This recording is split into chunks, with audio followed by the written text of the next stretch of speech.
রাজ্য সরকারের একটু পড়াশোনা করা দরকার। হ্যাঁ, এটাই বললেন নওশাদ সিদ্দিকী ভাইজান। তার জন্য নওশাদ সিদ্দিকী ভাইজান অনলাইনে ক্লাস নেবে, এটাও বলে দিয়েছে।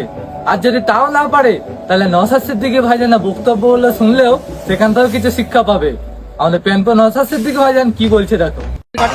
রাজা কোথা থেকে পাবে রাজ্য সরকার? ও টাকা ছাপানো মেশিন আছে নাকি রাজ্য সরকারের?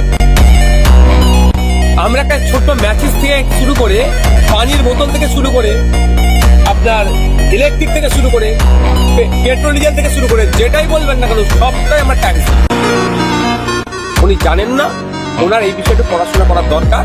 যদি ওনার পড়াশোনার জন্য টিচার না পায়, ওনাকে বলবেন নওশাদ ভাই বলেছে আপনাকে দরকার প্রয়োজন অনলাইনে ক্লাস করিয়ে বুঝিয়ে দেবেন। আর নাহলে বলবেন নওশাদ ভাইয়ের বক্তব্যগুলো শুনবেন, কিছু শিক্ষিত হবে।